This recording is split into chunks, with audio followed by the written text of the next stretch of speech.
Bonjour à tous, bienvenue pour ce petit live de la mi-journée. On fait une petite pause tranquillement en terrasse. Je vous montre aussi toujours mon petit café où j'aime bien avec la superbe vue sur l'île d'Elbe tout au fond qu'on voit pas bien mais qui est là. Je vous attends 5 minutes pour vous faire un petit point donc à la mi-journée. Vous voyez, on la voit timidement mais là c'est l'île d'Elbe. C'est tout loin là-bas. Donc voilà, bienvenue à tous. Je vais changer.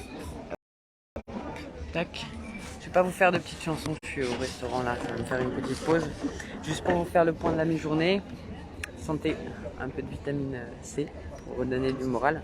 Et vous avez vu, j'ai accepté une paille parce que c'est une paille réutilisable en céramique. Encore des bonnes nouvelles, ça commence à bouger. Et donc, bonjour Christine, j'ai vu que tu m'as appelé ce matin, mais j'étais un petit peu occupée là. Aujourd'hui, c'est enfin la reprise de la distribution du petit magazine Bouge ta Corse, dont je vous ai déjà parlé. Donc, on vend les anciens numéros parce qu'on n'a toujours pas réussi à financer une nouvelle édition, mais voilà, j'ai fait ce matin le tour de ma ville, Bastia, avec donc à nouveau cette envie de partager, donc l'idée de faire un média collaboratif, participatif, 100% par et pour les citoyens, pour essayer d'exprimer d'autres sons de cloche, de montrer que l'importance du pluralisme, la liberté d'opinion et le débat contradictoire, c'est des choses importantes si on veut une société saine et plus propice justement au dialogue et à faire évoluer les mentalités. Le problème c'est que si je mets mes lunettes, je ne vois plus l'écran et je peux pas lire les commentaires. Donc, je vais rester comme ça. Donc voilà, un petit bilan. Donc on a commencé ce matin, on s'est réunis dans notre nouveau futur local pour le café à 8h, 8h30 même, on était un peu en retard ce matin. Et on est parti à 9h, donc faire une petite tournée dans les villes. On était juste deux avec Franck. Et puis au fur et à mesure des rencontres, on a fait de chouettes rencontres, je vais vous en parler un peu plus en détail.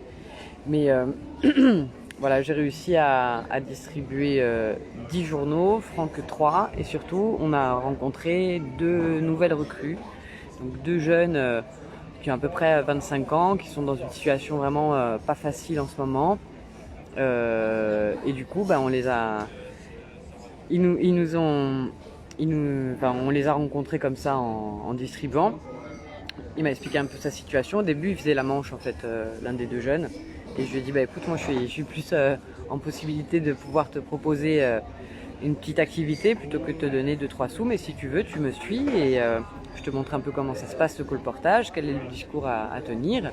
Je te présente l'association et puis après, libre à toi de venir distribuer avec nous. Et puis voilà, ça te permettrait d'avoir une activité et te rendre utile dans un truc qui sert aussi les gens autour de toi. Et donc c'était deux jeunes bastiers, hein, avec une vie pas facile derrière eux. Et donc on a colporté 1 heure ensemble. Ils sont venus au QG, on leur a présenté un peu voilà, tous les tenants, les aboutissants de l'association. Et donc ils reviennent à 5h, ils nous donnent rendez-vous. Ils sont partis avec 5 numéros, on leur a laissé leur chance. À 5h, on se revoit et normalement à 19h, on va tous ensemble à la réunion, au rassemblement devant la préfecture de Bastia pour essayer de faire un micro-trottoir, prendre un peu les vidéos des ressentis des uns et des autres et puis surtout continuer de de participer à cet élan citoyen parce qu'on voit bien que le problème il est vraiment là, quoi. On se déresponsabilise, on fait confiance à nos dirigeants qui sont complètement pieds et poings liés avec tout ce système mondialisé, aussi bien au niveau de la santé que de l'alimentation, l'industrie. Et on voit bien que derrière, c'est pas notre santé qui est la priorité, quoi. C'est de faire de nous des vaches à lait, de continuer de nous nourrir avec des saloperies, continuer de nous vendre des médicaments qui vont participer à détruire notre santé, etc. Et voilà, on va pas refaire 100 fois le bilan de la situation telle qu'on est. Mais par contre, voilà, trouver des pistes, proposer des solutions de sortie montrer aux uns et aux autres que voilà, il n'y a pas qu'un son de cloche, il n'y a pas qu'une seule façon de sortir de ça. Et surtout si on fait confiance bêtement à des gens qui nous dirigent depuis des décennies et qui nous font aller droit dans le mur d'année en année encore plus, c'est pas comme ça qu'on va résoudre le problème, quoi. Parce que voilà, cette crise sanitaire, elle n'était pas facile à gérer, mais comme le disent de plus en plus de médecins qui commencent à sortir aussi de la peur des conséquences de la prise de parole, c'est pas le virus qui a vraiment tué les gens, quoi. C'est surtout le protocole, c'est le fait d'avoir empêché les médecins généralistes de prescrire, par exemple, par le décret d'avril 2020. C'est sûr que si vous êtes en temps de pandémie et vous sortez le généraliste, le médecin de proximité qui vous suit depuis la naissance ou la naissance de vos enfants, si vous le sortez alors que lui, il a tout votre passif, tout votre bilan de santé, si vous le sortez du jeu, forcément, vous pouvez que engorger les hôpitaux, en fait. Si le médecin il peut pas faire tampon justement à la base et prévenir le plus tôt possible de l'aggravation. Parce que moi, le seul cas de Covid avec un décès que je connais, c'est une personne de 85 ans qu'on a laissé, de 82 ans qu'on a laissé chez elle jusqu'à arriver à 85% de taux d'oxygénation. Autant vous dire que voilà, elle est arrivée à l'hôpital, elle était déjà proche de la mort. Et donc on n'a pas pu faire autrement que de la précipiter vers une fin terrible, quoi. Surtout qu'on l'a isolée, plus de possibilité de communiquer avec sa famille. Donc les personnes qui sont en détresse respiratoire, si en plus on les laisse crever toutes seules dans leur coin, forcément le soutien de la famille, le soutien psychologique est indispensable pour qu'on puisse les remettre aussi sur pied. Donc voilà, tout ceci sont des questions très complexes. Le problème, c'est qu'on fait confiance à des experts, et quand on regarde leur niveau de conflit d'intérêts, on sait bien que c'est compliqué pour tout le monde, en fait, d'essayer d'avoir un vrai travail d'information qui soit libre, indépendant, qui n'ait pas peur des conséquences. Ça devient de plus en plus difficile de faire la part des choses entre le vrai, la fake news, la peur véhiculée par les médias dominants. On voit bien que tout ceci est lié aussi et participe à l'anxiété générale et à la prise de décision dans tous les sens. Donc nous, l'idée, c'est pas d'imposer un point de vue, c'est au contraire de créer du contradictoire, de faire en sorte que tous les points de vue puissent s'exprimer et que chacun puisse être en capacité de faire sa propre analyse pour se dire si c'est bon ou pas de suivre tel ou tel traitement, prendre tel ou tel vaccin ou protection et se faire confiance surtout, parce que je veux dire, on n'a pas à être exclu de la prise de décision quand on se dit être en démocratie. Et l'état d'urgence n'a pas à imposer tout et n'importe quoi. Surtout que on s'est servi du lexique de la grammaticale de la guerre pour parler d'un virus. Enfin, c'est se jouer de nous, en fait. Il faut absolument qu'on puisse reprendre aussi reprendre la main sur ce qu'on fait avec justement les angoisses et le libre arbitre. Bonjour Florence, je suis contente que tu sois là. Si tu veux qu'on parle un peu plus des mesures à l'heure actuelle et au niveau de ce qu'on va reprendre aussi, voilà, moi ça fait pas mal, on le voit pas bien, mais éventuellement si ça vous intéresse, on peut se faire un atelier un soir. Atelier de désintoxication de la langue de bois. C'est un livret d'animation, j'ai été formée à ça. Ça c'est vous pouvez le trouver en PDF, c'est le Contre-Pied, coopérative d'éducation populaire qui l'a sorti. Donc c'est vraiment tout le nécessaire pour pouvoir mener seul un atelier de désintoxication de la langue de bois. Parce que c'est vrai que quand on se joue avec nos mots, quand on fait croire que, je sais pas, la flexi-sécurité, ça va permettre de faire des emplois plus sécures. C'est pas vrai. Enfin, quand on parle de caméra de vidéoprotection, qu'on le remplace, qu'on met ce mot-là à la place de caméra de vidéosurveillance, ça crée tout un tas de barrières mentales dans la tête des uns et des autres. Et voilà. Enfin, je vais peut-être pas rentrer dans le détail de ce livret, mais en tout cas, il nous réapprend aussi à remettre du sens dans l'usage des mots. Par exemple, un truc tout simple dans les exemples qu'on peut trouver. Attendez, je suis tombée. quelque chose. Dans les exemples qu'on peut trouver de mots hyper galvaudés et complètement dénaturés du sens premier, il y a par exemple distanciation sociale. Qu'est-ce que la distanciation sociale, messieurs, dames? Florence, peut-être tu peux nous en dire plus, ou Christine qui est là.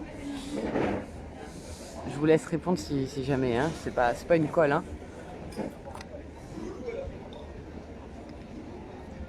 C'est bien les pailles réutilisables, mais ça fait mal aux dents si on les cogne.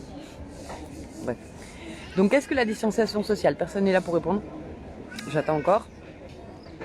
Ben, la distanciation sociale, en tout cas telle qu'on la connaît aujourd'hui avec l'épisode Covid, c'est une distanciation en fait qui n'est pas sociale mais qui est physique. Parce que si vous regardez la distanciation sociale, c'est dans le discours de Marx par exemple, c'est ça la distanciation sociale. C'est pas ça. Vous voyez? C'est-à-dire qu'à la base, 1 mètre et masque. Non, voilà. À la base, distanciation sociale, tu regarderas dans tout le discours marxiste, le capitalisme et le livre Le Capital de Marx, tu vas voir que distanciation sociale, c'est ce qui sépare le patron de l'employé. Tu vois, et c'est voilà, le riche et le pauvre. C'est ça la distanciation sociale à la base. Et si tu inverses les mots et que tu crées distanciation sociale à la place. Merci. À la place de distanciation physique, parce que voilà, là tu as un corps physique, tu as un autre corps physique, il y a 1 mètre, c'est de la distanciation physique. Et donc si tu inverses les mots et que les concepts émancipateurs comme la lutte des classes se retrouvent complètement dénaturés de son vocabulaire de base et qui fait que voilà, ce qui permet d'intégrer des concepts comme ça de classe sociale en fait, parce que c'est ça la distanciation sociale, c'est les différences entre les différentes couches sociales dans la société. Ben, si tu voles ce mot-là et que tu le remplaces par un autre, après tu crées des dissonances cognitives où tu n'es plus en capacité de toi-même créer les concepts émancipateurs, et c'est tout à fait orwellien comme façon de procéder. Dans 1984 par exemple, ils enlèvent tous les concepts mauvais des dictionnaires. Par exemple, le mot mauvais n'existe plus et on a bon et un bon. Comme ça, on garde toujours la notion de bon, même dans le négatif. Je ne sais pas si tu vois, si j'explique bien les choses, Florence, tu me dis. Ok, mais on ne parle pas de ça quand c'est lié à une épidémie. Sauf que c'est la première fois dans l'histoire de l'utilisation de ce mot que distanciation sociale, ça rentre dans le cadre justement sanitaire. Parce que voilà, la distanciation sociale, c'est bien un terme issu de la lutte des classes qui est employé justement pour définir des différences sociales, de place dans la société. Donc c'est vraiment très, très dangereux en fait de remplacer des mots par des autres. Par exemple, si on dit qu'on est en démocratie aujourd'hui en France, alors que tout porte à croire qu'on est quand même de plus en plus privé de nos libertés et qu'on est en train de nous imposer des choses telles qu'une dictature pourrait le faire, et ben c'est sûr qu'on ne peut pas demander la démocratie si le mot il est remplacé par son strict contraire. Tu vois, pareil pour caméra de vidéoprotection. Avant, c'était caméra de vidéo surveillance. Tu vois, tu te sentais un peu surveillé. Maintenant, ça s'appelle caméra de vidéoprotection. C'est la même truc qui t'espionne, mais comme ça s'appelle protection, tu te sens protégé. Et donc, ça modifie complètement ton rapport à cet objet de domination qui te surveille et qui informe de tes faits et gestes. Tout un chacun. Alors je sais bien, hein, bien sûr, si tu n'as rien à te reprocher, tu n'as rien à craindre d'une caméra. Mais en même temps, quand on finit par savoir à quelle heure t'es passé par là, à quelle heure t'as appelé ci, à quelle heure t'as fait ça, à quelle heure t'as pensé ça bientôt. Enfin, c'est quand même des dérives sur nos libertés individuelles qu'il faut quand même. Il faut pas être parano, mais il faut quand même être vigilant sur ces petites dérives-là, parce que c'est vrai que c'est pas du jour au lendemain hein, qu'on nous impose une dictature, ça se fait progressivement. Hein. Regardez, Hitler, il a été élu en 1933, et il lui a fallu quand même 6 ans, petit à petit, comme ça, de grignotage cérébral, de propagande, pour réussir à aller à faire avancer son projet contre nature et génocidaire. Donc,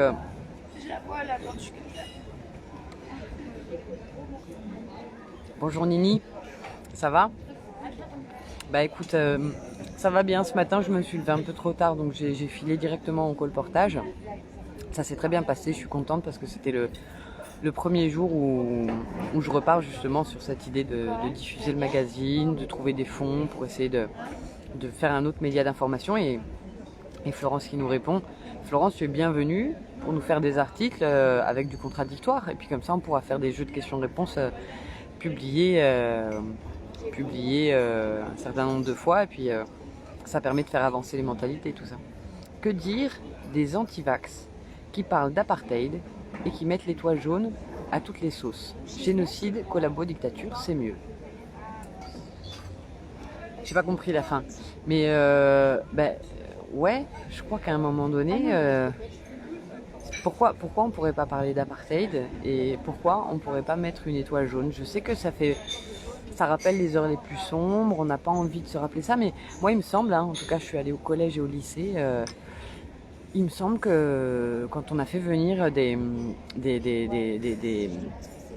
survivants de l'Holocauste, j'avais eu la visite comme ça de juifs et d'un résistant communiste qui avait été justement raflé et placé en camp et qui s'en était sorti. Il tenait à faire la visite des collèges et des lycées comme ça pour témoigner justement pour le devoir de mémoire.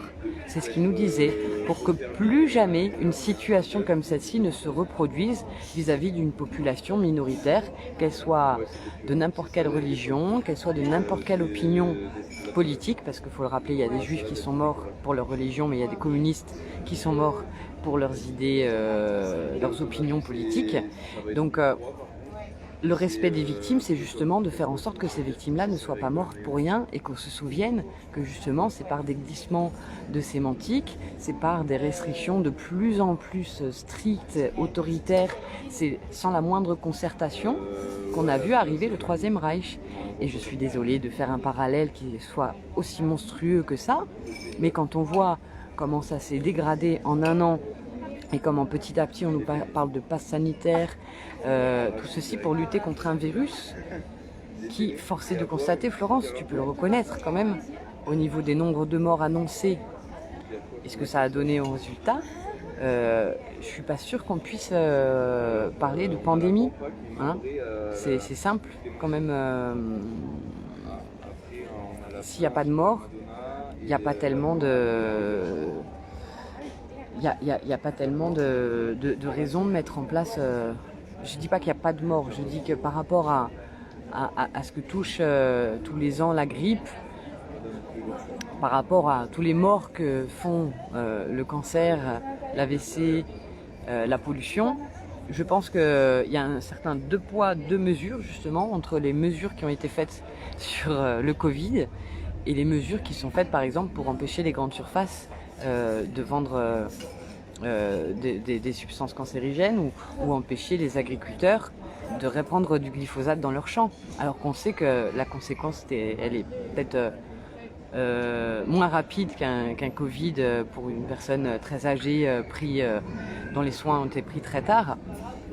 Mais si on agit avec de la prévention, si on évite de faire peur aux gens et de les faire paniquer dans tout et dans rien, parce que c'est ça aussi, vous empêchez les gens d'avoir du contact entre eux, on empêche les gens de se sourire. Ça aussi, ça participe au fait que l'esprit, il est plus en capacité de se défendre et ça participe à la défense immunitaire collective. Alors, les non-vaccinés ne vont pas vers les camps de la mort. Alors, je suis pas sûre de ça parce qu'on parle de plus en plus quand même de camps pour mettre les personnes non vaccinées positives. Donc c'est peut-être aussi une étape pour monter d'un stade. Et d'ailleurs, il y a eu un sondage il n'y a pas longtemps du Figaro qui parlait de ça, pour un enfermement des personnes non vaccinées positives. Et en Allemagne, ça commence à se voir de plus en plus. Après, au niveau des rafles aussi, je peux te témoigner de ça parce que je suis vraiment en contact avec un maximum de citoyens résistants, mobilisés justement pour la défense de nos libertés. Et donc, je peux te dire qu'en ce moment, en France, il y a régulièrement des rafles des rafles de militants engagés qui font pas de grosses actions, hein, qui tractent sur les places des marchés, des choses comme ça. Donc ils se retrouvent emmerdés et surtout ils se retrouvent emmerdés par les services sociaux français qui de plus en plus se permet de récupérer des enfants pour un oui ou pour un non sans motif valable. Et donc ce chantage, en plus à nos libertés, mais en plus à nos enfants, si on est un peu trop dérangeant au niveau de l'activisme, ça commence à me faire penser, moi, personnellement, hein, c'est mon point de vue, aux heures les plus sombres de notre histoire. Voilà. Donc je suis désolée si ça vous choque qu'on mette des étoiles jaunes avec marqué non vacciné, mais je trouve que moi cette dérive-là m'affole beaucoup plus que de faire de la provocation avec quelque chose qui parle à tous, pour aussi faire prendre conscience de l'urgence de réagir. Parce que c'est justement parce que les gens n'ont pas réagi de façon assez virulente et déterminée en 39-45 qu'il y a eu autant de morts au final. Et on ne sait toujours pas, toi-même Florence, tu ne peux pas me dire si on ne va pas subir des conséquences peut-être même pires que les 6 millions de morts qu'on a eu pendant la Shoah. On n'en sait rien à l'heure actuelle, personne ne peut le dire. Donc peut-être je me trompe et je souhaite de me tromper et faire en sorte que tous ceux qui montent au créneau se trompent. Mais dans le doute, moi je ne sais pas, je ne prends pas de risque. Voilà. J'ai bien plus peur des conséquences d'un soi-disant vaccin qui est une injection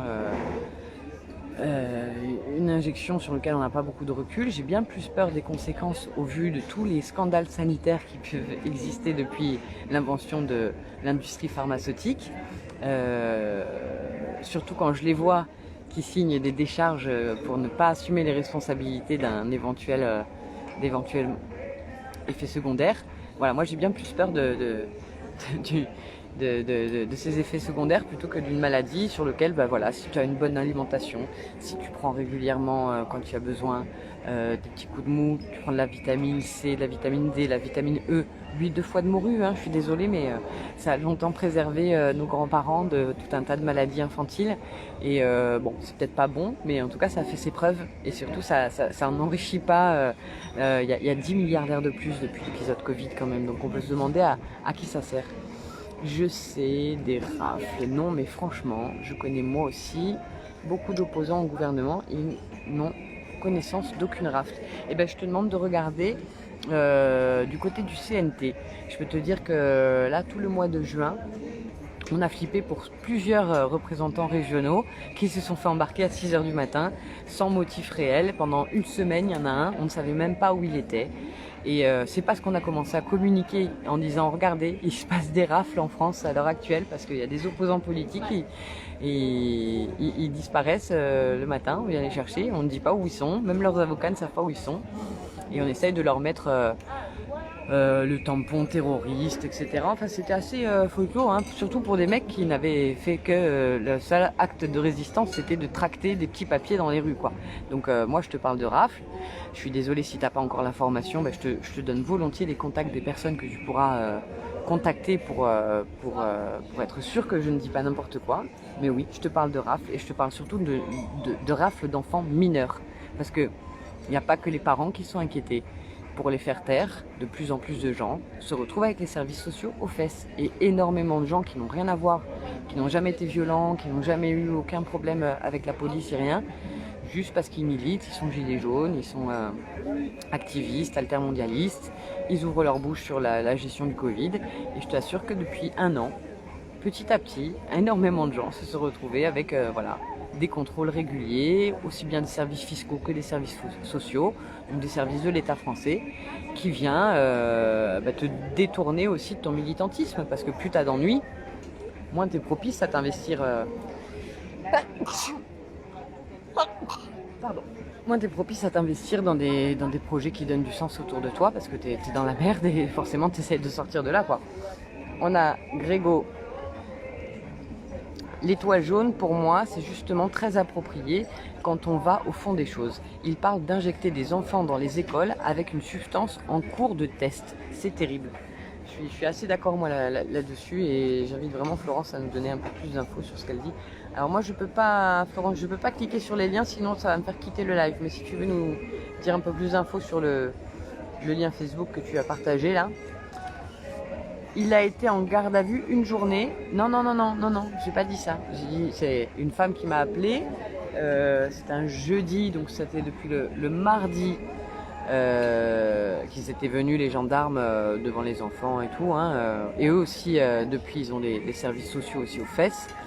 Donc le père de famille était donc représentant régional du CNT. Ils sont venus à 6 h du matin sans aucun motif perquisitionner et embarquer le père. Au bout de 2 jours, donc c'est la mère qui m'a contacté en me faisant remonter les faits, hein, qu'il avait une avocate qui ne savait pas à l'heure actuelle où il était. Il y a eu un avocat commis d'office, mais les services de gendarmerie refusaient de communiquer le nom de l'avocat à la famille. Donc il s'est passé toute une semaine quasiment, hein, parce qu'il a été pris le mardi à 9 h et il est ressorti le lundi soir d'après. Donc il a été placé au bout de... Je crois qu'à partir du samedi, elle a pu savoir qu'il était en prison en attente de jugement et tout. Et finalement, il est sorti sans chef d'accusation ni rien, parce qu'ils n'avaient rien sur eux. Mais voilà, ils peuvent très bien aussi à tout moment nous faire les rapports qu'ils veulent. On sait très bien comment ça peut se passer. Quand vraiment vous avez des soucis comme ça, on peut... Donc voilà. Et je ne parle pas que d'une personne, Florence. Hein. Je te parle de plusieurs personnes qui ont été avec qui ça s'est passé dans différentes régions de France. Hein. Il y a donc le Jura, la Bretagne et je ne veux pas dire de petit, si c'est l'Ardèche ou l'Ariège, je confonds toujours. Et voilà, il y a eu d'ailleurs les principaux responsables du CNT d'ailleurs qui sont soit en fuite, soit en prison. Ensuite, donc au niveau des rafles d'enfants, oui, ça augmente, c'est-à-dire les services sociaux sur des signalements, que ce soit le voisin, le médecin ou autre. Il n'y a pas plus de vérification que ça. Les parents n'ont aucune possibilité de se défendre, c'est-à-dire que vous pouvez envoyer les pièces que vous voulez, les justificatifs que vous voulez, de vos médecins de famille, de toute personne qui vous connaît. Ça peut prendre 1 an, 2 ans, 10 ans avant que vous récupériez vos enfants, et il y a énormément d'argent aussi en jeu. Donc Attends, j'essaye de suivre ce que tu me dis, Florence, mais tu me mets beaucoup de liens, je peux pas les vérifier du coup. Je les vérifierai après. Florence qui répond: ils ne vaccineront pas les enfants sans accord des parents. Je suis pas sûre que ce soit tout à fait prévu comme ça. Hein. Donc si le parent ne peut pas avoir le choix, c'est pas fort. Enfin voilà, genre on te dit t'es obligé de faire ça. Enfin t'es obligé de dire oui, tu vois, c'est pas tellement comme ça qu'on peut vraiment dire qu'on est d'accord quoi. Sans aucun motif, il faudrait savoir, tu disais que c'était pour terrorisme. Non, c'est après que j'ai su qu'ils ont essayé de lui coller cette étiquette terroriste. Mais voilà, il y avait pas d'armes, il y avait rien là-dessus. Mais ils l'ont gardé aussi longtemps pour essayer de lui coller le fichier S et tout ça. Donc, c'est des gens, je te dis, c'est des gens qui tractent. Simplement. Donc voilà, on peut continuer de discuter ça un peu plus longtemps si vous voulez. Moi, c'était juste pour vous faire un petit point sur la mi-journée, pour vous dire que je suis très contente aussi. Hier, on a eu... entre hier et aujourd'hui, on a eu 2 contacts pour les rédactions. La Haute-Savoie aussi qui m'a fait quelques retours. Et ça, c'est vraiment cool parce que je suis contente qu'il y ait différentes régions qui se mobilisent autour de l'idée de cette rédaction interrégionale pour faire un média national. Et voilà, je sais pas Florence où tu habites, mais n'hésite pas à faire entendre tes points de vue dans ce média qui est justement pour le pluralisme et la liberté d'opinion de chacun, dans le respect bien sûr des débats contradictoires. C'est vrai que les opposants que je connais sont moins menaçants que ceux du CNT, qui eux fricotent avec l'extrême droite pure et dure.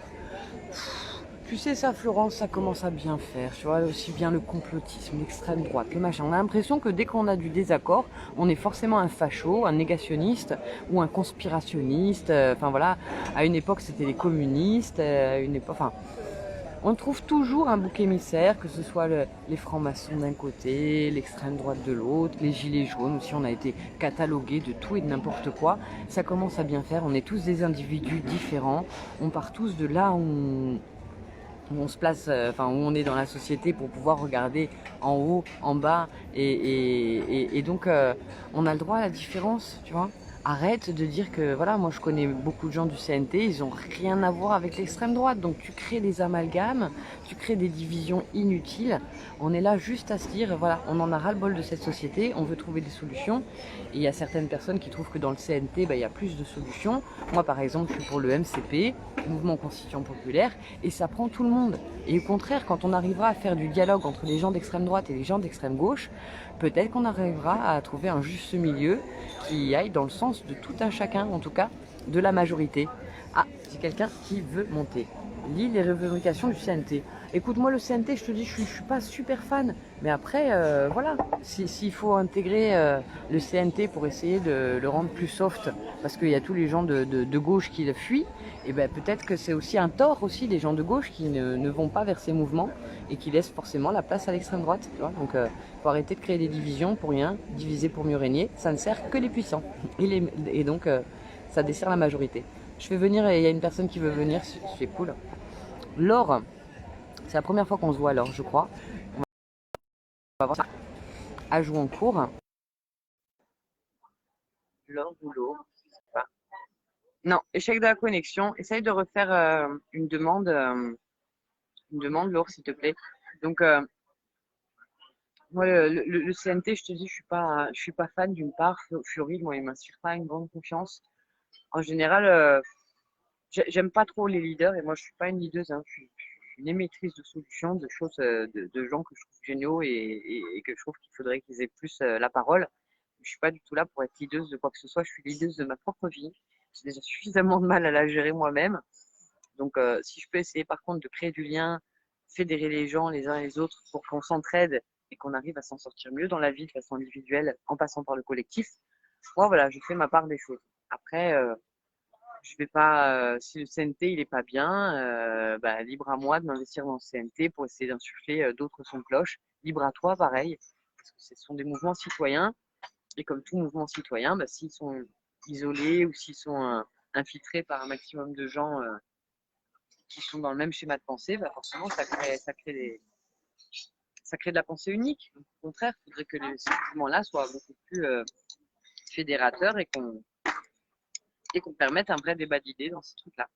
Alors, dis-moi, Florence, tu fais partie du politique moyen pour partager. Tu connais pas nos vies ni nos opinions. Ouais, je sais pas, Florence. C'est vrai que tu as beaucoup de critiques, il n'y a pas de souci. Mais par contre, c'est difficile de t'entendre partager des solutions et des trucs qui ont foi à tes yeux, quoi. Je sais pas. C'est bien aussi, des fois, comme un parent, en fait, hein. Si t'es toujours dans la critique de tes enfants, au bout d'un moment, tu vas passer pour le chieur qui gueule. Alors que si, de temps en temps, tu fais du négatif, du positif, du négatif, du positif, on se dit, bah, elle sait faire la part des choses aussi entre ce qui va et ce qui va pas. Donc, moi, je t'invite beaucoup à essayer de nous donner, des envies, de nous partager des choses positives. Qu'est-ce qui, qu'est-ce qui, qu'est-ce qui donne du foi à enfin, comment dire ça? Qu'est-ce qui a foi à tes yeux? Qu'est-ce qui est valable? Le système actuel, il te plaît tant que ça? Je trouve que les élections, c'est la meilleure des principes d'arriver à faire de la démocratie. Euh, et mince, ça fait un moment que ça me monte. Oui, bah écoute, Nini, voilà, il faut être dans le dialogue, moi, Florence. C'est vrai que des fois, j'ai tendance à croire qu'elle a un peu trop le comportement d'un troll. Parce que voilà, quand on est trop dans le négatif et jamais de temps en temps dans le positif, lui, c'est plus faire perdre de l'énergie, diviser pour mieux régner, quoi. Enfin, pour moi, c'est pas un comportement qui va dans le sens du bien commun, en fait. Mais voilà, chacun est libre de ses opinions. Après, de temps en temps, ce serait bien de basculer un peu, donner un peu au change, quoi. Qu'est-ce que tu proposes comme solution plutôt que d'être dans la critique permanente? Ça m'intéresserait aussi d'avoir un échange là-dessus avec toi. Bon appétit, je mange. Bon, c'est dommage, on avait quelqu'un qui voulait monter, mais Laure, je sais pas, essaie de refaire une tentative ou je vais essayer moi de. Non, je te vois plus, Laure. Donc, je peux pas te faire monter par moi-même. Nini, toi, ça a été ta matinée? Qu'est-ce que tu as fait ce matin? Nini, elle va bientôt venir nous rejoindre en Corse. Je suis contente. Merci. Petite pause pour le repas. Ça fait du bien. Bon, de toute façon, voilà, moi, je voulais pas faire 2 heures de live avec vous ce midi. Je voulais manger tranquillement parce que sinon, je mangeais froid. Mais on se revoit tout à l'heure. Donc, à 19h, il y a une manifestation sur Bastia, sur le rassemblement autour de nos libertés et tout ce qu'on peut essayer d'œuvrer ensemble. Donc, on va y aller. On va faire un petit live. Donc, je serai avec mon équipe de 3 colporteurs. Donc, en tout, on sera 4 colporteurs. Ah, tu as reçu un courrier très, très grave. Écoute, on en parle tout à l'heure et on se fait une petite réunion là entre après mon repas et moi je reprends le travail vers 5h, 5h30. Donc, si tu veux, on s'appelle pendant ce temps-là et puis on essaie de faire un point sur l'union des parents désenfantés. Ça va? Bon. Eh bien écoutez, je vous souhaite bon appétit, bon après-midi, bonne sieste, bon changement d'évolution. Voilà, c'était le petit point de la journée pour montrer que il y a toujours des solutions et puis il y a quand même plein d'êtres bienfaisants aussi. J'ai oublié de vous parler ça, c'est que j'ai rencontré 3, 4, 5 personnes quand même qui étaient très contentes de cette initiative de faire un média, participeraient volontiers, nous ont soutenus financièrement aussi. J'ai fait une dizaine de ventes donc ce matin, mais une personne qui m'en a acheté 6, très contente de nous trouver. Donc voilà, ça commence vraiment à prendre cette idée de faire un média participatif. Ça a mis du temps pour que j'arrive à assumer aussi cette part de, je sais pas, ce défi de créer un média citoyen et de prendre confiance en soi là-dessus. Tu te trompes, j'apprécie tes prises de position sur l'écologie et sur l'écologie citoyenneté, mais tu discrédites tout en y mélangeant tout et n'importe quoi. On va conclure là-dessus alors Florence, mais on aura le temps d'en reparler. Mais je crois pas qu'en fait, c'est très facile aussi comme argumentation de dire qu'on se disperse, c'est une façon de favoriser la médiocrité intellectuelle aussi, parce que en fait, le problème qu'on a dans la société, il est multifactoriel. Tu es d'accord avec moi que le monde se mondialise et qu'il y a aussi bien des problèmes sociaux, environnementaux, sanitaires, économiques. Donc, on ne peut pas répondre à un problème qui est multifactoriel par une réponse qui serait unifactorielle, je ne sais pas comment on peut dire. Donc, il faut il faut une solution d'ensemble pour répondre à un problème d'ensemble. Et moi, je suis assez d'accord sur, voilà, désordre local. C'est quoi déjà? Solution locale pour désordre global, quelque chose comme ça. Et donc, que ce soit sur la défense de nos libertés, que ce soit sur la liberté de pouvoir se soigner et de protéger les uns et les autres, que ce soit sur la liberté d'instruire, que ce soit sur l'autonomie alimentaire, l'autonomie énergétique, il y a plein de façons de s'émanciper de ce système et de lui donner moins de poids. Et voilà. Moi, je mélange pas tout et n'importe quoi. J'essaye de faire la promotion de tout un tas de solutions.